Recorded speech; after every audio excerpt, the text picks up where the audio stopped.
Let's now talk about the 90 million check. Yeah. Tell us about the check. Tell us about the money now. Welcome to Bed Palace, Kenya, home of quality, affordable and luxurious beds. We have also diversified to classic sofas. Visit our showroom in Vindigua, Kiambu Road opposite Quickmart, as well as Roy Sambu Thika Road. Contact us on 0725 414 842. Bed Palace, the ultimate solution to insomnia.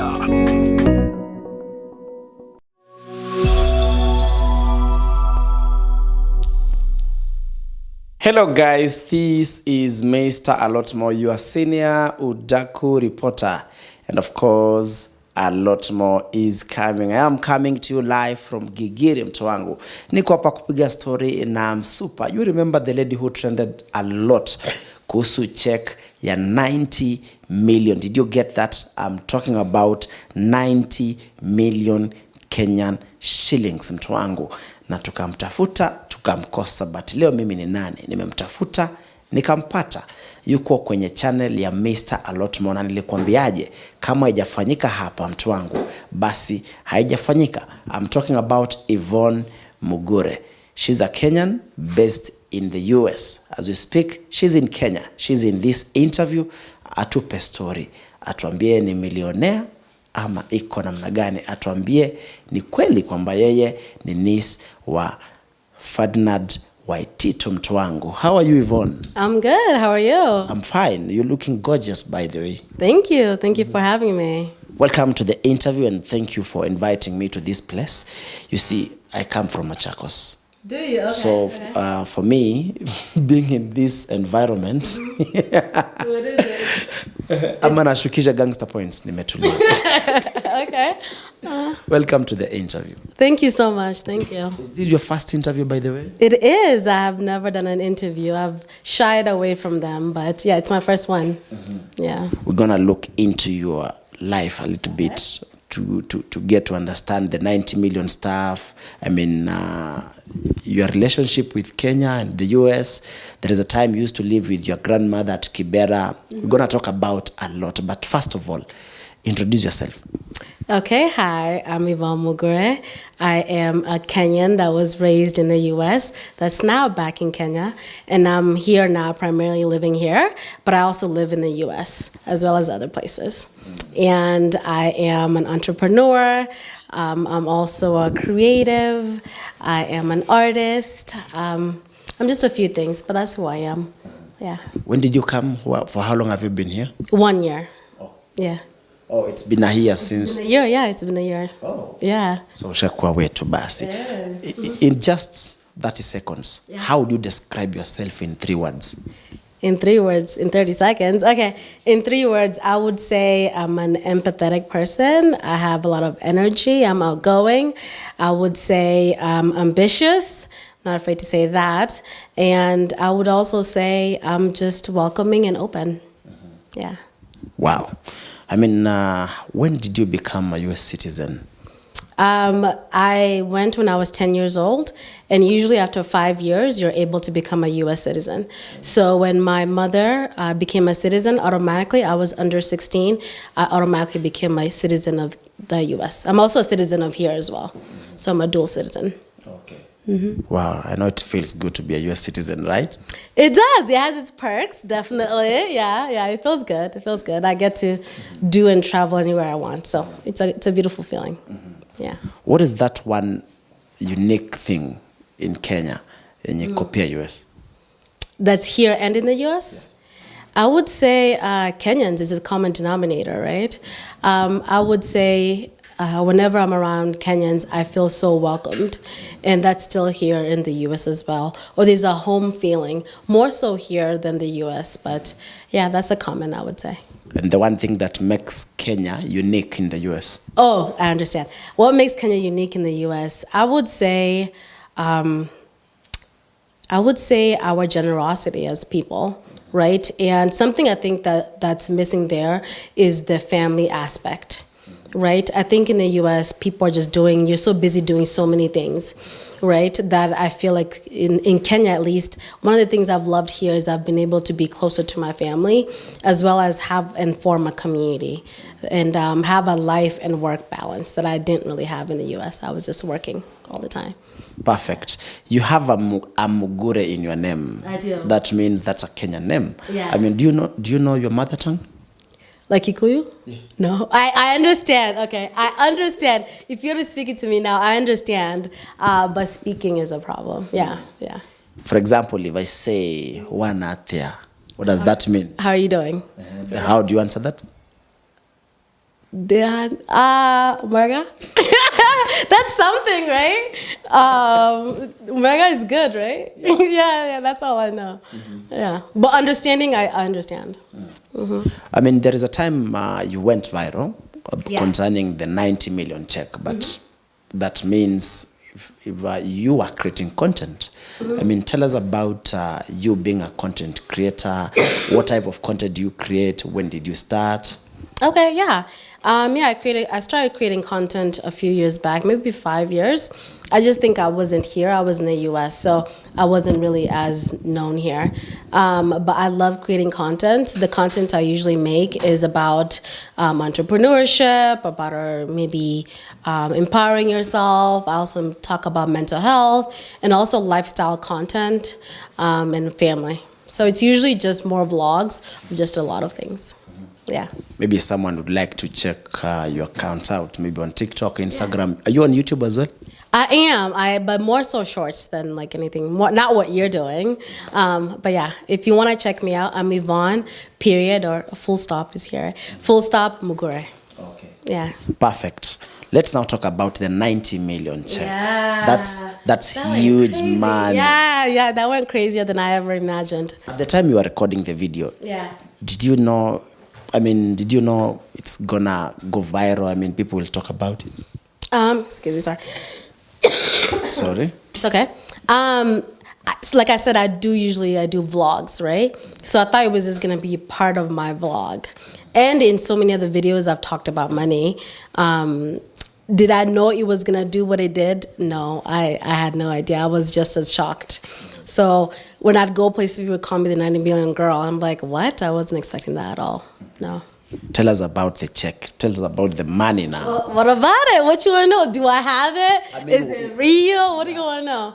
Yeah. Do I have the money? Yes, I have it. Not just me, but I also come from a very good family. I think we've worked very hard, just knowing where we came from. So yeah, it's real. I've never lied about myself or my money or my family's money or whatever it may be. So you're used to holding such cash? Is it gonna sound like I'm bragging if I say yes? It's not a shock to me. No, I'm not shocked. Yeah. So if we start counting millionaires, I mean, where are you gonna be? I mean, in top 10, top 20, top 5? I'm in there. I don't want to say too much that jeopardizes myself, but I'm in there.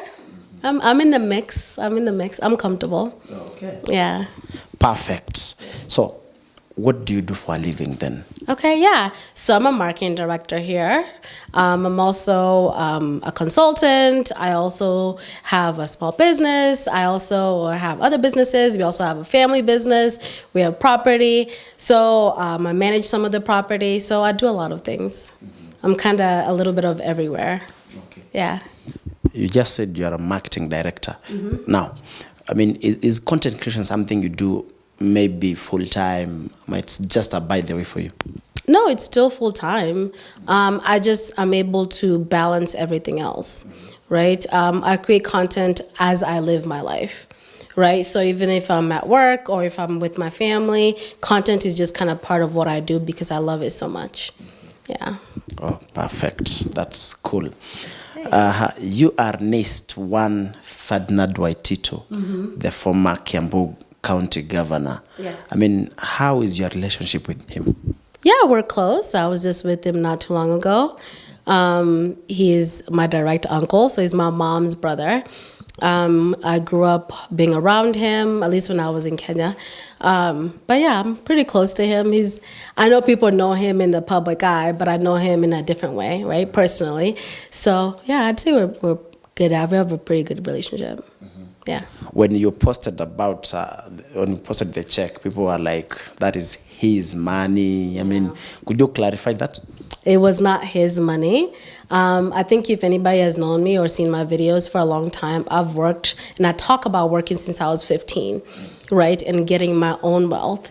And I respect him, and I respect everything that he's ever done for us, but it wasn't his money, it was mine. And I think maybe that's the part I was like, if you guys know how hard I've worked for this, but yeah, no, it wasn't his money. He had nothing to do with it. If anything, my family was shocked themselves. They were like, what are you doing? But no, it wasn't his money. Okay. Yeah. Perfect. There is a time you are living in Kibera with your grandmother. Yeah. I mean, and the money you are talking about can't allow someone of your caliber to live in such a place. I mean, why were you living there with your grandmother? I didn't come from money. The money has been made. Right? I didn't come from wealth. I'm not a wealthy person. Our family didn't. Even my uncle, I think, has mentioned it in various times that he went to Kibera and he was raised there as well. So at the time, my mom why I was at my grandmother's. First, we used to go to my grandmother's all the time. But why I was there is because my mom had just won the green card. And she went to the U.S. While she was there, we stayed with our grandmother to take care of us as my mom situates herself. So that's why I was there. And yeah, I think it's confusing to people. But yeah, that was like one of my favorite places to ever stay. Okay. Yeah, but I don't come from money. No. Perfect. You were raised by a single mom, right? I was, yeah. Tell us about that. I love my mother. I think people in Kenya know a lot about my uncle, but not so much about my mother because she's not necessarily in the public eye, and she's in the U.S. as well. But growing up with my mother was amazing. She was the first one, like I mentioned, to go to the U.S., and I grew up with us hosting people at our house. So when she got there, she was like, we can't just progress in the U.S. by ourselves, right? We got to bring our families with us as well. So I grew up with, staying with uncles and aunts, and I grew up with a mom that's really hardworking, that instilled amazing things in me. And she gave me a lot of opportunities. I'll never deny that, right? She put me in a great school from high school. That's why I was able to become a CNA. And I started making a lot of money at a young age. But my mom wasn't too strict, but she had high expectations for me to perform well in school and to be independent. So yeah, my mom is amazing. I love her. She was just in Kenya, actually, for Christmas. So yeah, my mom's amazing. Okay. Yeah. I do understand you're so passionate about empowering young girls and women. Yes. Why is that? I think maybe being raised by a single mom and also having an older sister. I've just been raised by women. And also just in the U.S., I used to be around a lot of young girls in terms of schools, and I used to mentor them. And I just know young girls go through a lot of things. Right, so I'm just really passionate about that. I've always been also a girl's girl, so I've always had a lot of girlfriends, I just love women, and I love anything that has to do with empowering them. Okay. Yeah. You've partnered with different organizations in doing the same. Yeah. I mean, what is the motive? I think the motive for me is to anything that I can do that I have in my power. I'm in a better position now, financially, mentally, everything, to do whatever I can for young women, right? Especially now that I'm in Kenya. Yeah, so the motive for me is to help them any way I can, empower them, and maybe be there for them the way I feel like my mother was there for me, my sister, and my cousins. And I feel like I would never be where I am if it wasn't for my upbringing, as well as the mentors that I've gotten in the last few years. Okay. Yeah.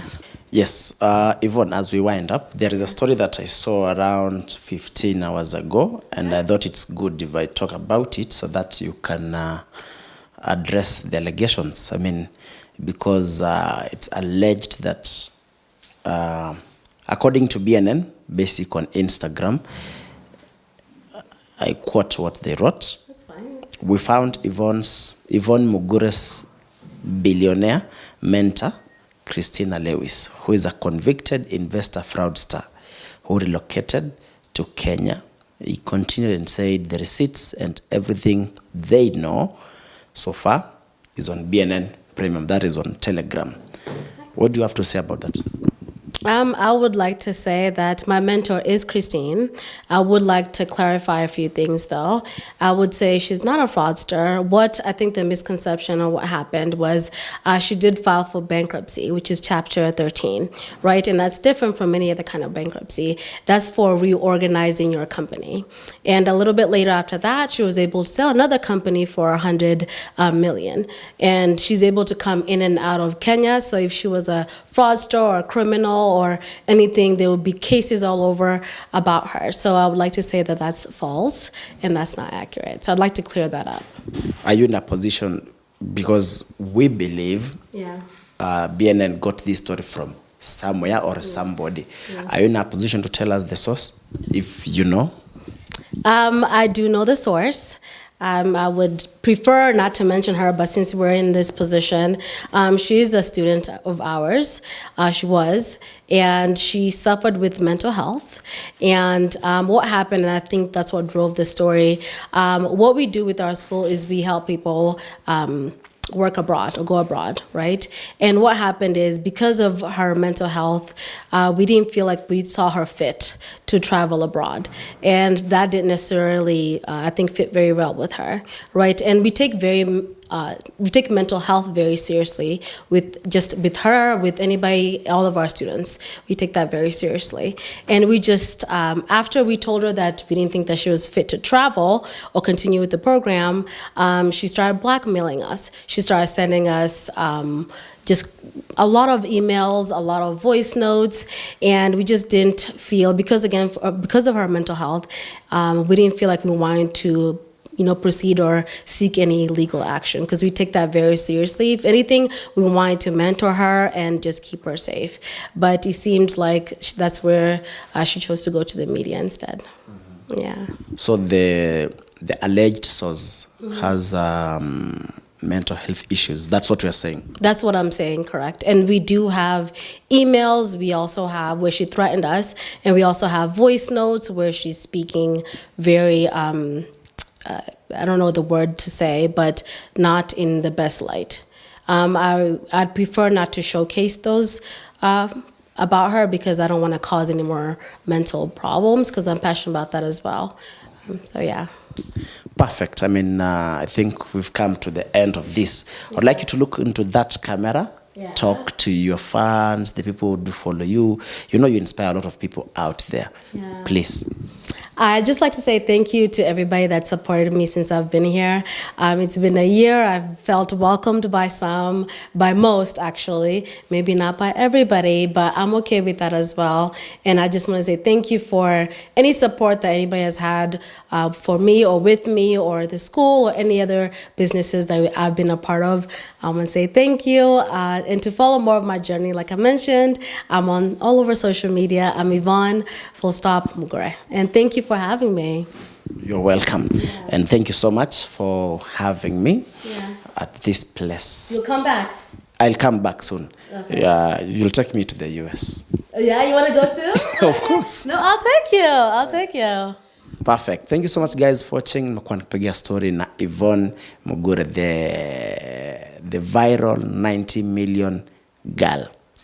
That's what they call you out there. Is that what it is? Okay, all right. That's not... Thank you so much, guys, for watching. Mambo ni mengi, muda ni mchache. For now, it is a bye-bye. I will see you on the next one.